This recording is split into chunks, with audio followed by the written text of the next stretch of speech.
Bueno, buenas tardes a todos. Yo recién aparezco en esta jornada. Mi nombre es Guillermo Pozzi, soy el director ejecutivo de ASAGIR. Espero que les haya sido de utilidad poder haber escuchado a estos tres brillantes disertantes que se han referido específicamente a las cuestiones tanto climáticas, meteorológicas, como de manejo, como económicas del girasol en la zona del noreste de Argentina. Es la zona pujante en la cual esperamos que vuelva a crecer el cultivo de girasol, como surge ahora o se muestra en las expectativas. Vuelvo a decir, espero que les haya sido de utilidad y ahora entramos en un periodo de, desgraciadamente muy breve en tiempo, porque no disponemos de mucho tiempo, para las preguntas a cada uno de los disertantes. Para lo cual hemos recibido una cantidad de preguntas de parte de muchos de ustedes y lo que hemos hecho es, se las hemos enviado a cada uno de los disertantes para que ellos puedan seleccionar en función del tiempo que tienen disponible y elegir las más relevantes como para poder responderlas. De todas formas, aquellas preguntas que no hayan podido ser respondidas, podremos enviarles la respuesta a través del mail que han dejado en su registro. Bueno, muchísimas gracias. Empezamos con las preguntas y respuestas de parte del doctor Juan Minetti en relación a la perspectiva climática o meteorológica en el NEA. Doctor Minetti, lo escuchamos. Bien, yo tengo dos preguntas, las dos tienen que ver una con la otra. Una de Hey Marco, consulta, dice, no se ve bien el gráfico. Dice, en el norte de La Pampa estaría por debajo de lo normal, las precipitaciones, por supuesto. Y una pregunta de Sager dice, en la probabilidad de lluvia, dice, ¿de qué porcentaje se hablaría como para tener una idea? Bien. En primer lugar, quiero decir que para pronosticar en términos estacionales o intraestacionales, nosotros requerimos del uso de modelos, y los modelos son herramientas para pronosticar. Ahora, en la definición de modelos, digamos, nosotros tratamos de representar la realidad en forma simplificada, de tal manera de que hay muchas cuestiones que no se tienen en cuenta en un modelo. Y estamos hablando de modelos en términos probabilísticos. Acá en este caso, nuestro modelo en particular es un modelo probabilístico, pero que no da en particular la intensidad de una sequía o no, como están preguntando. Acá nosotros sabemos de que cuando la sequía cubre una gran área, la sequía es muy intensa. Eso es lo que nosotros estamos observando en el trimestre de julio, agosto, septiembre, sobre el sur de Brasil y Uruguay, por un lado, que es el área más preocupante, y después está la otra que está sobre el centro, sur y norte de Chile, que hacen una diagonal seca entre el sur de Brasil y el centro de Chile. Después, también los modelos pueden mostrar, digamos, en términos probabilísticos, digamos, nosotros lo sabemos de que cuando más grande es el área de cobertura de una sequía, más intensa la sequía. Hay una relación lineal entre estos dos factores. Lo que nosotros estamos viendo es que la sequía puede ser intensa en el sur de Brasil y en Uruguay, en el sur de Paraguay y el noreste argentino, y en el sur de Córdoba, sur de Santa Fe, sur de Entre Ríos, con menor intensidad. No sabemos la probabilidad de que llueva, cuál es el volumen. Es, digamos, conociendo la naturaleza de las tormentas convectivas, sabemos que esto es imposible de pronosticar. Así que lo que sabemos con respecto a la primera pregunta, el norte de La Pampa dice, ¿estaría debajo de lo normal? Sí, efectivamente, tanto en el trimestre de julio, agosto, septiembre y en el trimestre octubre, noviembre, diciembre, nosotros tenemos para General Pico hacia el norte, hasta la zona central de Córdoba, precipitaciones debajo de lo normal. Ahora, el área no es muy grande, por lo tanto, nosotros creemos que esta sequía puede no ser tan intensa. Cuando comparamos estos resultados con el modelo del IRI americano, lo que nosotros podemos observar que hay coincidencia en las áreas bajo sequía, en el sur de Córdoba y parte del norte de Buenos Aires y sur de Uruguay, pero esta sequía no sabemos, reitero, la intensidad. Sí sabemos que es un área más pequeña de las otras que nos referimos, la de Brasil y Chile, pero no sabemos la intensidad. Inducimos la intensidad, como diciendo, es una sequía parcial. El IRI americano, que sí da en su resolución probabilística las condiciones de sequía, está hablando, digamos, en términos de definición cartográfica, de sequía de pérdida del 45 al 50% del total de la precipitación del periodo. Ahora, analizando nuevamente esta cuestión,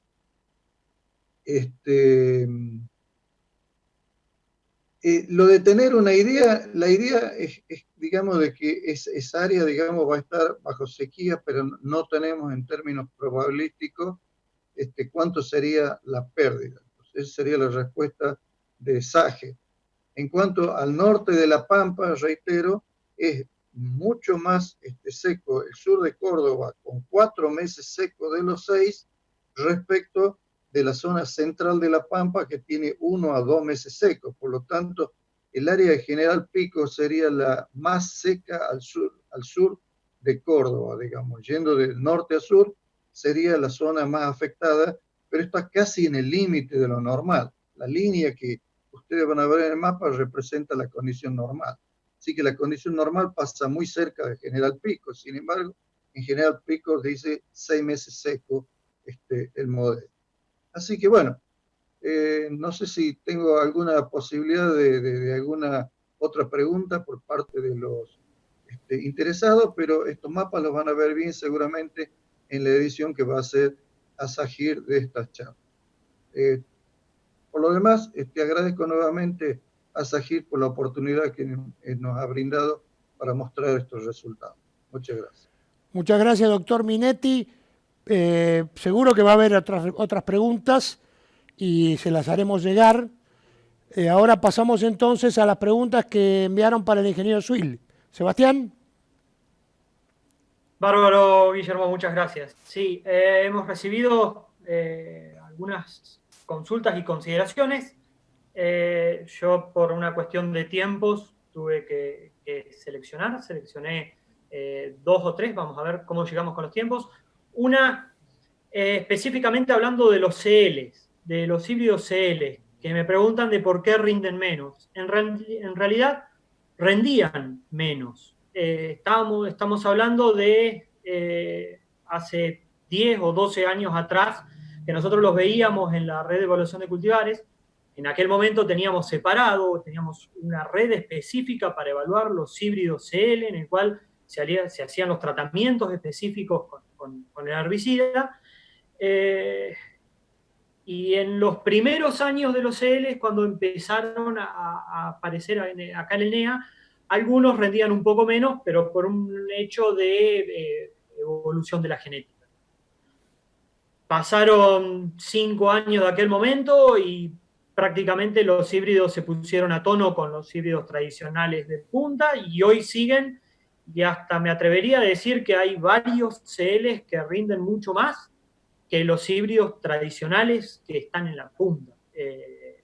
Por lo tanto, hoy por hoy no podríamos estar en condiciones de decir que los híbridos CL rinden menos, todo lo contrario, rinden más, tienen más tecnología.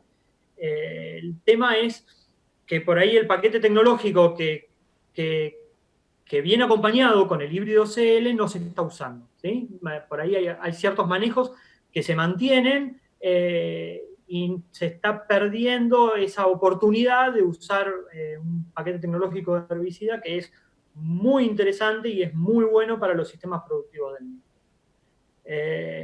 Yo he tenido posibilidades de producir y a su vez de asesorar o de comentar esto a productores que estaban reticentes en el uso de esta tecnología y les llevó un año a entender cómo es el paquete, a aplicarlo. Lo aplicaron en pocos lotes y en un par de años prácticamente toda la superficie de esos productores se convirtió en CL. Es una herramienta muy buena para usarlo y para empezar a darle tecnologías a la producción del NEA, que hoy por hoy no tengo muy en claro cuánto es el porcentaje de avance, pero estamos en el 50%, 60%, con suerte, de uso de los híbridos CL en NEA. Estamos muy por atrás de lo que es zona sur y zona oeste.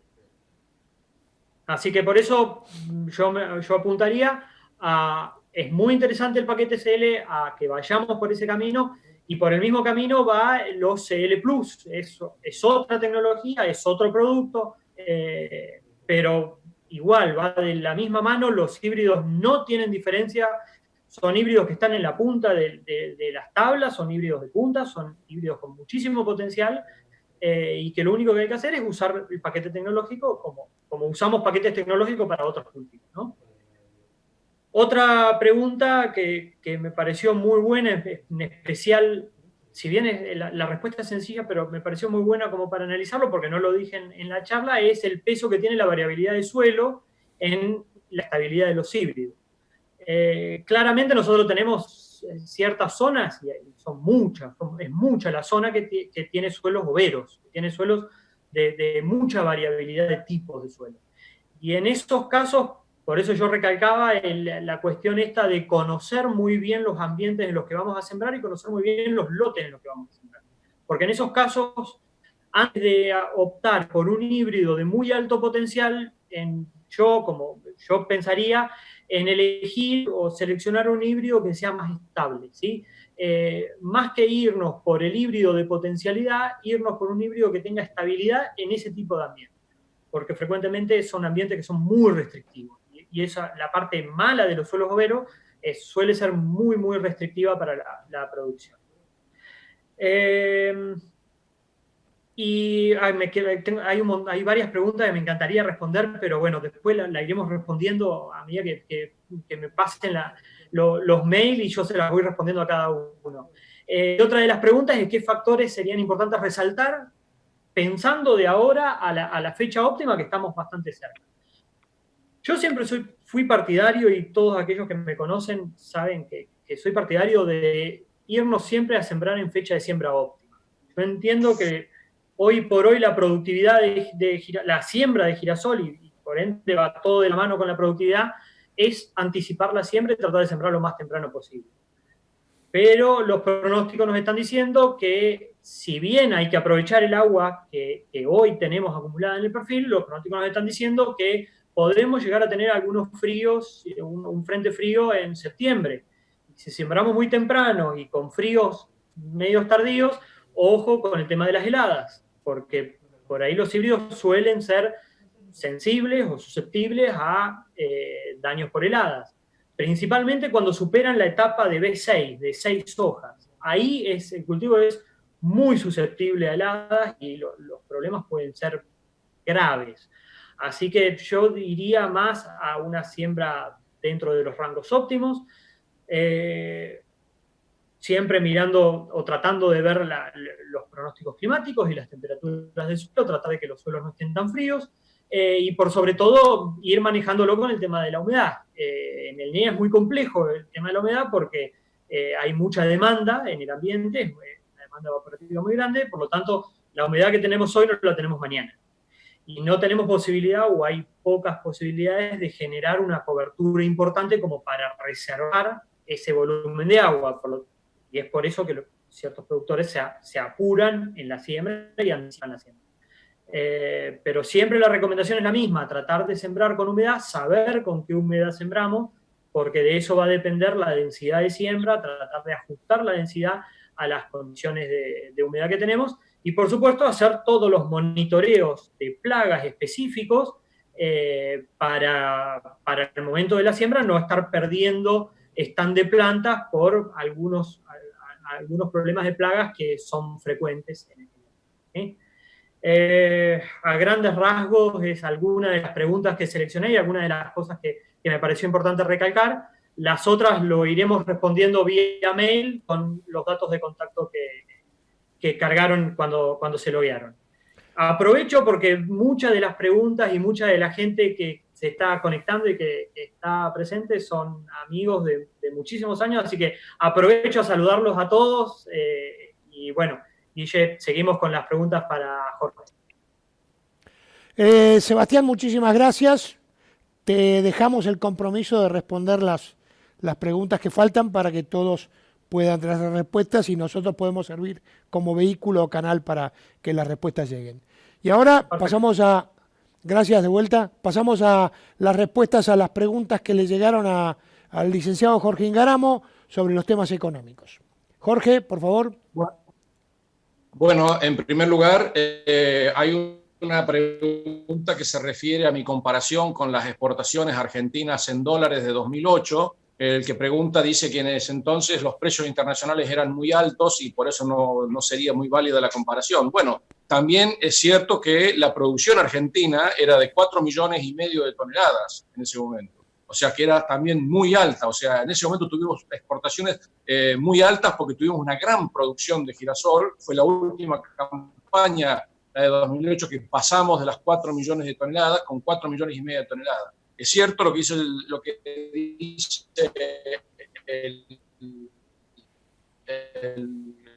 el que pregunta, pero también hay que recordar que bajos en el mundo. Es más, nunca hubo descuentos del girasol respecto al aceite de soja, y en los últimos 3 años hubo descuentos del aceite de girasol respecto al aceite de soja y mucho más grandes descuentos respecto a los de canola. ¿Por qué? Porque fueron los 3 años en los cuales los grandes proveedores de aceite de girasol, Ucrania y Rusia, le pegaron a 3 campañas seguidas con excelentes producciones. Eso hizo caer el precio del aceite de girasol. Entonces yo postulo que probablemente en el futuro el precio del aceite de girasol, cuando cese este crecimiento de Ucrania y Rusia y no pueda ser proyectado hacia el futuro a la misma tasa que vino, el precio del aceite de girasol pueda tener una tendencia a la suba hasta aproximarse a los valores normales, que son siempre muy parecidos a los del aceite de canola. Pero de todos modos la observación es muy correcta. Por otra parte, me preguntan sobre dicen ante la posibilidad de un crecimiento potencial de la superficie del producto de contraestación, no debería ir a precios de mercado. Hoy la Bolsa de Rosario, en su boletín diario, está ofreciendo forward para Bombal y San Lorenzo, los puertos en fábrica Bombal y puerto de San Lorenzo, de $235 por tonelada. Y estamos a mucho tiempo de comenzar la siembra. Y hay posibilidades de que si usted llama por teléfono a algún comprador del sur, le den aproximadamente un mismo precio o muy parecido, entre $235 y $240 como precio forward. Así que hay precio futuro. Me preguntan sobre la capacidad industrial instalada, si hay capacidad ociosa. Sí, señor, nosotros producimos girasol en este momento para 210, 220 días de molienda. O sea que la industria de girasol tiene una capacidad ociosa de arriba del 30%, bastante parecida, aunque menor, a la de la soja, a la de la industria que muele soja. Así que hay capacidad ociosa y no hay problemas. Podemos aumentar 1,5 millones de toneladas de molienda y sin ninguna casi necesidad de problemas, ni tampoco de nuevas inversiones. Habla del nivel tecnológico, es competitivo a nivel mundial. Sí, señor. Nuestra industria, por más que tiene sus años, ha sido bien mantenida y en muchos casos ha sido adecuada a poder hacer switch con la producción con la molienda de soja. Tenemos la capacidad de molienda unitaria que tiene la industria sojera, que por lo general, en el caso de Renova, tiene hasta casi 30.000 toneladas de molienda diaria. Nosotros no tenemos ninguna industria que pase demasiado de los 2.000 toneladas día. Y en promedio estamos en torno a 1.100 toneladas día. Pero de todos modos no hay problema, no se haga problema por la capacidad instalada. La industria necesita girasol para moler, así que no hay ningún problema de competitividad. Por eso quedan menos compradores. Pero digamos, lamentablemente no se pueden inventar compradores cuando hay semejante cantidad de capacidad ociosa industrial. De todos modos, la transparencia es absolutamente asegurada, porque como dijimos en la conferencia, los grandes jugadores son los que exportan, básicamente. ¿Por qué? Porque el abastecimiento de la demanda interna está asegurado. Entonces, los compradores que compran para exportar tienen que pelear costo y flete con Ucrania los distintos mercados a los cuales podemos acceder. Y esa traslación es prácticamente, nosotros la venimos siguiendo en ASAGIR, es prácticamente copiada al precio de paridad FAS que publica el Ministerio de Agricultura y que también nosotros en ASAGIR calculamos. O sea, Sí, hay pocos compradores, pero eso no implica que falte transparencia. Claramente hay transparencia en el mercado de girasol. Dice, otra pregunta se refiere al Alto Leyco. Dice que las primas de este año son más bajas que el año pasado. Sí, son infinitamente bajas. Y si usted quiere hacer hoy un contrato de Alto Leyco, no sé cuántos demandantes va a encontrar para su contrato. ¿Por qué? Porque en este momento el Alto Leyco, como expliqué, se usa básicamente para las salidas a comer afuera, para los McDonald's, etcétera. Y por supuesto, después de 100 días de pandemia, las caídas de los restaurantes y los hoteles y las demandas de fast food ha sido infinita. Entonces, están recién digiriendo los stocks de aceite y de semilla de Alto Leyco que había en la Unión Europea y que fueron los que motivaron, cuando no había pandemia, primas de hasta 50, 70, 80 dólares por tonelada. Pero ahora claramente en este momento estamos en una situación de baja prima porque hay una sobreoferta evidente ante la escasez de la demanda producida por la pandemia. Pero esto se va a arreglar. Esto, quédense tranquilos porque esto se va a arreglar. Ahora ya empezaron a funcionar el turismo en la Unión Europea y demás, así que esto más o menos se va a poder arreglar. Termino diciendo que... me olvidaba de una que también es importante. Preguntan sobre el consumo de Alto Leyco en Argentina. Bueno, el que tenemos nosotros estimado es de aproximadamente unas 120 a 140 mil toneladas año, o sea, 60 mil a 70 mil hectáreas de girasoleras. Y la pregunta final es sobre el tema Vicentín. Bueno, yo no quiero opinar sobre ese tema porque no me parece que corresponda. Claramente Vicentín este año no participó como empresa en la compra del girasol que hubo en el NEA y en el centro norte de Santa Fe, pero sus plantas de molienda estuvieron moliendo. Quiere decir que evidentemente la demanda siguió porque había escasez de producción y porque se produjo la baja de 185 mil hectáreas de girasol producido por la suba de las retenciones y por la quita de los reintegros. Entonces, hubo menos girasol, pero las plantas de Vicentín siguieron moliendo y habrá sido alguien que estuvo comprando. Así que no hay, digamos, es cierto, sería mejor que hubiera más compradores y que hubiera una empresa comprando, pero lo que no compró Vicentín seguramente lo compraron otras empresas y lo molieron a lo mejor en las plantas de Vicentín. Así que no hay que hacerse los rulos por eso. Y cuando nosotros estuvimos en el remate del primer lote de girasol en Santa Fe, allá por el comienzo del mes de marzo, antes de entrar en la cuarentena, que le pegamos justo en la fecha porque si no, no lo podíamos hacer. Bueno, ahí vimos que estaban los productores que estaban participando del remate, estaban muy contentos con la comercialización que se realizó el año pasado, cuando Vicentín había entrado el 2 de diciembre en cesación de pagos. Así que no podemos decir que la falta de Vicentín como empresa compradora afecta demasiado el problema de mercado. ¿Por qué? Porque las plantas de Vicentín están moliendo. Estarán moliendo a Fasón, estarán moliendo otro, estará comprando otro. Así que no hay ningún problema en ese sentido. Bueno, Jorge, muchísimas gracias por las respuestas. También te dejo el compromiso de poder contestar aquellas que quedaron sin respuesta. Bueno, espero que haya sido de gran utilidad para todos ustedes. Es una primera experiencia fruto de esta circunstancia que estamos viviendo, que esperemos poder terminarla de una vez por todas. Volveremos a las reuniones presenciales que hemos tenido en el pasado en cada una de las localidades de las diferentes regiones para tratar de juntar a los productores y a los técnicos con los disertantes y con las autoridades de ASAGIR y con las figuras relevantes o los grandes actores de la cadena. De todas formas, esto se abre como una muy buena alternativa para pensar en hacer otras jornadas por este método, o sea, por vía de streaming, para poder ampliar nuestra capacidad de difusión en favor del desarrollo de nuestro cultivo. Quería agradecerles primero a los tres disertantes, los tres brillantes disertantes, al doctor Juan Minetti, al ingeniero Sebastián Zuil y al licenciado Jorge Ingaramo por estas interesantes charlas que hemos recibido feedback de muchos de los asistentes y está todo el mundo muy contento y con muchas otras inquietudes que trataremos de resolver más adelante.